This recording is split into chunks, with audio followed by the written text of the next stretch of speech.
Warm welcome to viewers in Uyo, the Akwa Ibom State capital, and from around the world. This is Worldview. My name is Xavier Robert, and on our top stories today, Russian missiles hit Ukraine's capital Kiev following 2 nights of heavy drone strikes.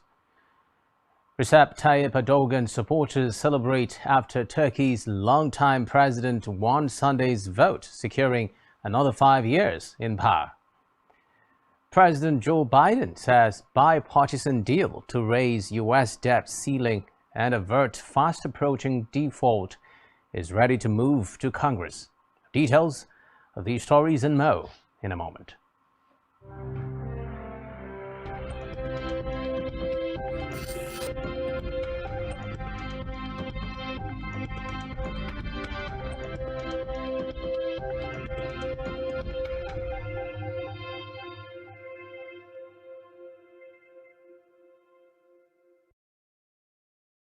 First on Worldview today, Russian missiles have hit Ukraine's capital Kiev following 2 nights of heavy drone strikes.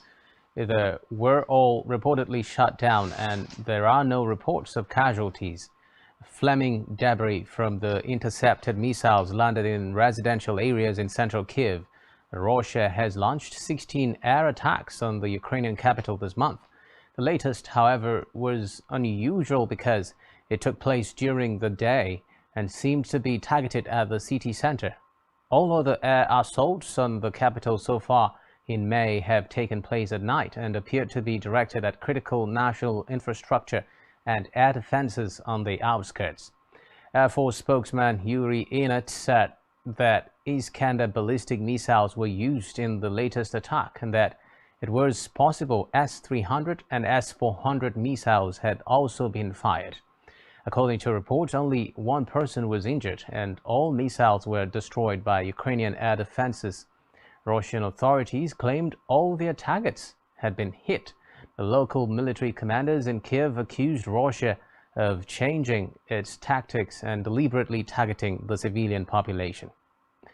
Meanwhile, the German Foreign Ministry says hundreds of Germans working in the education and cultural sectors will be expelled from Russia next month. It confirmed media reports that Russia had decided to cap the number of German employees from the start of June.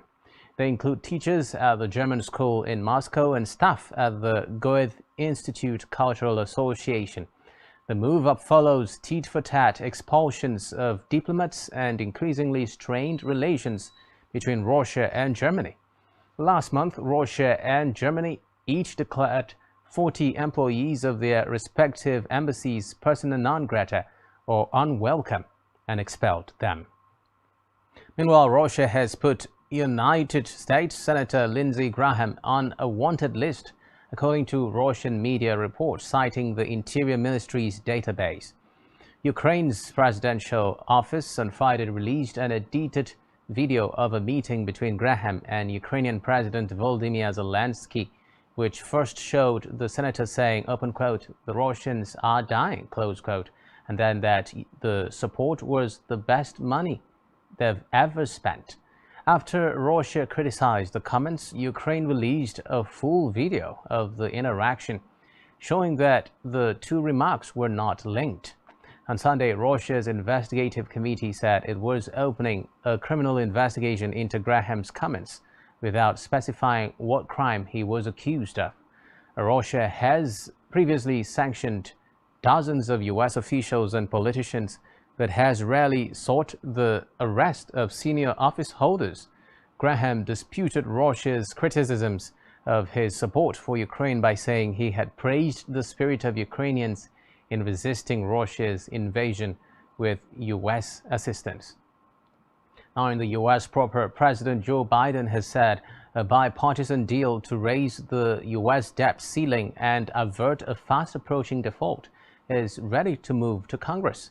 He said on Sunday the agreement was a compromise, while Republican House Speaker Kevin McCarthy earlier called it worthy of the American people. They must now convince members of Congress to approve it. The proposed deal is the result of long and bitter negotiations between Democrats and Republicans. The Treasury had warned the U.S. will run out of money on 5th June without a deal. The U.S. must borrow money to fund the government because it spends more than it raises in taxes. Republicans have been seeking spending cuts in areas such as education and other social programs in exchange for raising the $31.4 trillion debt limit. Away from that now, Recep Tayyip Erdogan's supporters are celebrating after Turkey's longtime president won Sunday's vote, securing another 5 years in power.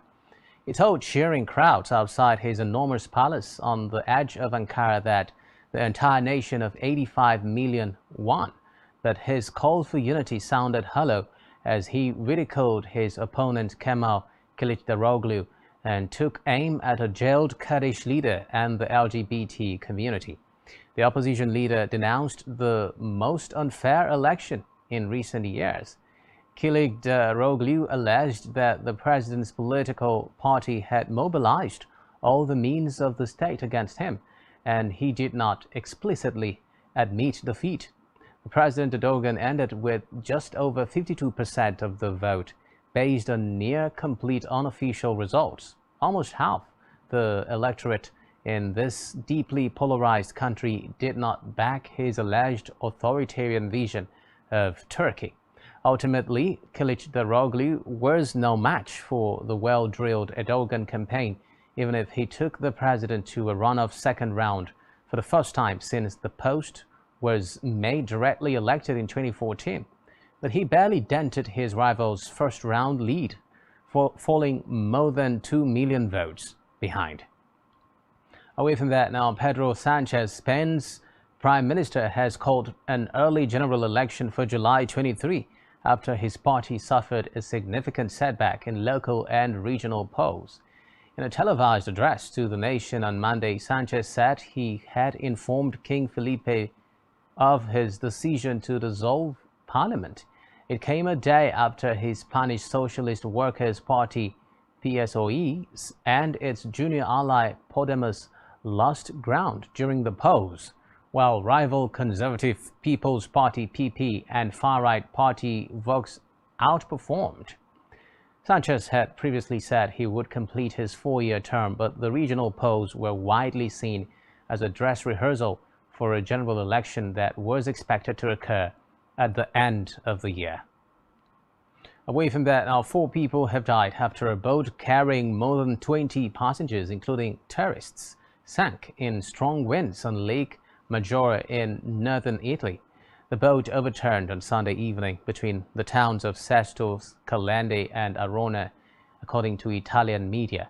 5 people were taken to hospital after being rescued. Unconfirmed reports in Italian media say the boat's passengers were British, Italian, and Israeli. Attilio Fontana, president of the Lombardy region, said the very serious incident was due to bad weather. In a separate development, China's first domestically manufactured large passenger jet has successfully completed its maiden commercial flight. State TV showed the C919 rising into the skies above Shanghai, heading to the capital Beijing early on Sunday.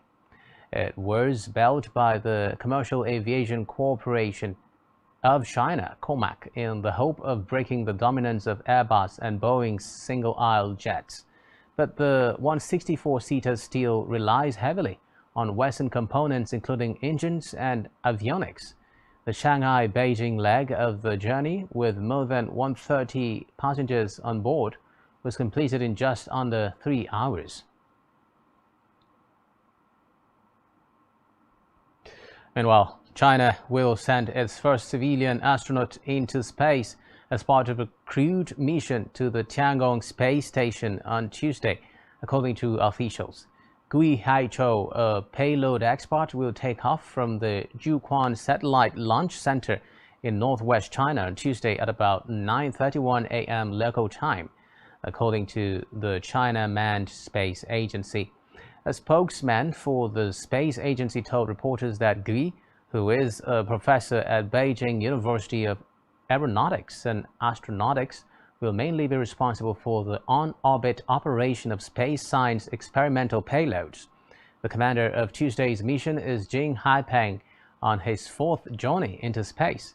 According to state media, while the third crew member is engineer Zhu Yangzhu, China, which plans to land astronauts on the moon by 2030, has invested billions of dollars into its military-run space program, trying to catch up with the United States and Russia after years of belatedly matching their milestones. In the meantime, NATO's peacekeeping soldiers have formed security cordons around 4 town halls in Kosovo to keep back Serbs protesting against ethnic Albanian mayors taking office in Serb-majority area after elections they boycotted.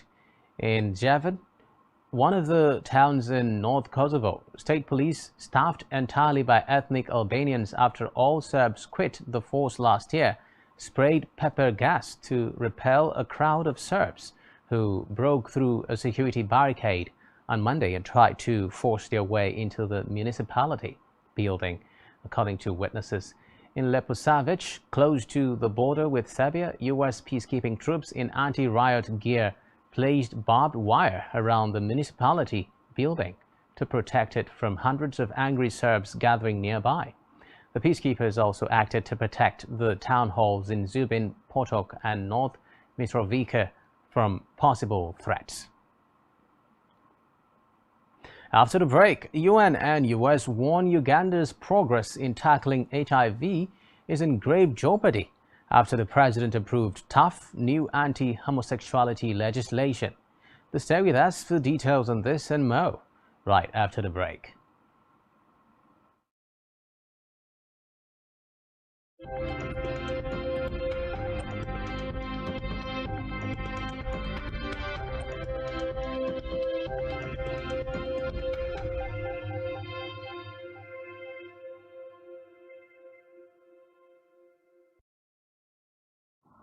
Many thanks for staying tuned. Now, the UN and US have warned that Uganda's progress in tackling HIV is in grave jeopardy after the president of Mental Health Services for fear of attacks and punishment. President Yoweri Museveni signed the anti-homosexuality bill into law after Parliament watered it down. It is still among the harshest anti-LGBTQ laws in the world. Homosexual acts are already illegal in Uganda, but now anyone convicted faces life imprisonment. The legislation imposes the death penalty for so-called aggravated cases, which include having gay sex with someone below the age of 18, or where someone is infected with a lifelong illness, including HIV. In a joint statement, 3 of the world's leading health campaign groups, the U.S. President's Emergency Plan for AIDS Relief, PEPFAR, UNAIDS, and the Global Fund said they were deeply concerned about the alleged harmful impact of the legislation. Away from there, Malawi authorities have ended a corruption trial against former President Bakili Muluzi. Muluzi served 2 5-year terms as president between 1994 and 2004, but he was charged 5 years after he left office. He and his former personal secretary, Linus Wieski, were charged with abuse of public funds amounting to 1.7 billion kwacha. On Monday, the Malawi High Court said it had freed Muluzi from all charges following a decision by the country's head of public prosecutions to discontinue the case. Muluzi has always protested his innocence, saying the case was political persecution by the government of his successor Bingu Mutharika, with whom they fell out.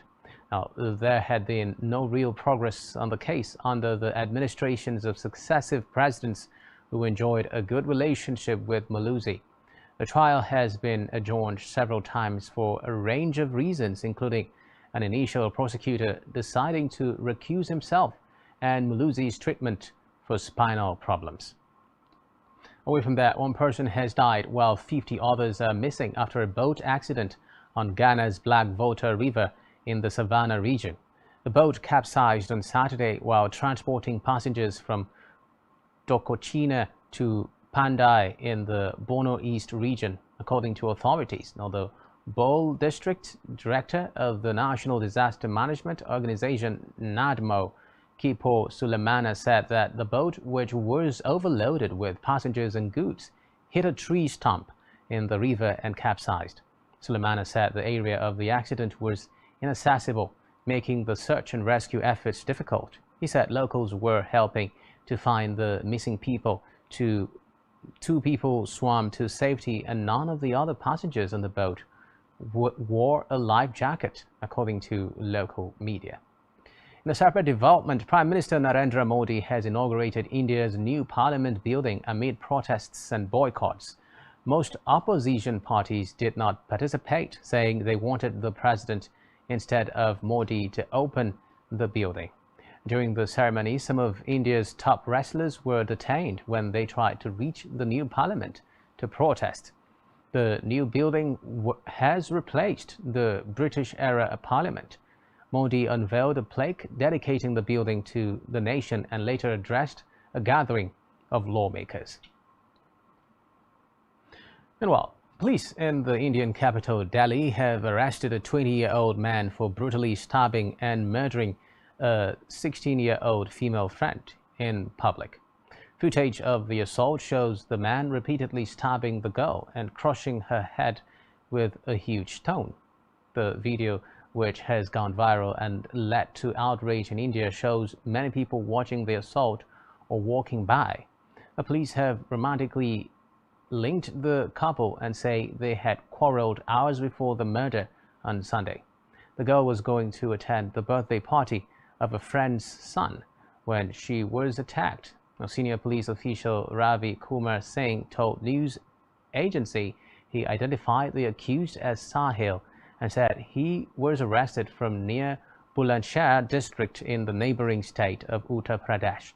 Singh added that the investigation was going on and that the police could not reveal more details at the moment. After the footage of gruesome murder went viral, many took to social media to express anger and outrage. In a separate development, more than 1,500 climate protesters have been arrested by police in the Netherlands after blocking a major motorway in The Hague. During the protest organized by Extinction Rebellion, activists walked onto the A12 highway demanding an end to fossil fuel subsidies. Police fired water cannon to try to disperse the crowds, but many came prepared in raincoats and swimsuits. Most arrested protesters were released, but police said 40 would be prosecuted. Among those at Saturday's protest were several Dutch celebrities, including actress Carice van Houten, known for playing Melisandre in TV series Game of Thrones. She was arrested but later allowed to return home. The Dutch prosecution service said most of them will not be prosecuted because it was a minor offense and the main purpose of the arrests was to end the blockade. In a separate development, an entire Spanish village voted in less than 30 seconds in this weekend's local elections. The 7 registered voters of Villaroya, a small village in the La Rioja province, beat their own previous record of 32 seconds. Salvador Perez, the incumbent mayor, has been in the role since 1973. Perez said that Villaroya's residents are very well trained and were ready to cast their votes as soon as polls opened this morning. A mere 29 seconds and 52 hundredths later, Villaroya became the first seat in Spain to finish voting. Perez admitted his fellow countrymen were probably motivated by a sense of competitiveness with another Spanish village, Ilan de Vacas in Castilla-La Mancha, which only has 3 registered voters. In business, the world's top automakers are generating an estimated 74 million tons of carbon dioxide each year due to the industry's failure to decarbonize its steel supply chain. This is according to a new report by Greenpeace.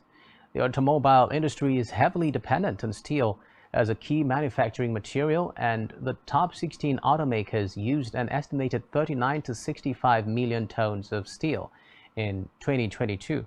The environmental advocacy group said in the report. Now, Toyota, the world's top automaker, used 6.3 million tons of steel in 2022 alone, followed by Volkswagen with 5.2 million tons and Hyundai Kia with 5.2 million tones, according to the report released on Thursday.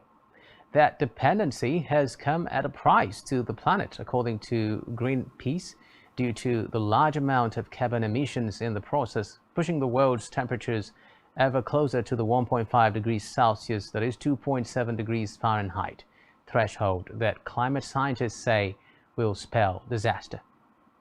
And finally, on Worldview Today, North Korea today notified neighboring Japan that it plans to launch a satellite in coming days, which may be an attempt to put Pyongyang's first military spy satellite into orbit. According to Japan's Coast Guard, the notice said the launch window was from May 31 and June 11, and that it could affect waters in the Yellow Sea, East China Sea, and east of the Philippines' Luzon Island. North Korea has also undertaken a series of missile and weapons tests in recent months, including a new solid-fuel intercontinental ballistic missile (ICBM). The Japanese Prime Minister's office urged North Korea to refrain from the launch and said it would work closely with allies. To launch a satellite into space, North Korea would have to use long-range missile technology banned under United Nations Security Council resolutions. Its past launches of Earth observation satellites have been seen as disguised missile tests.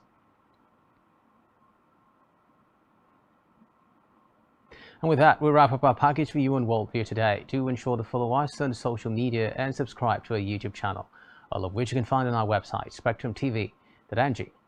My name is Xavier Robert, reaching you live from the capital city of Akwa Ibom State, and you have been watching Worldview on Spectrum TV. Do enjoy the rest of your day. Bye for now.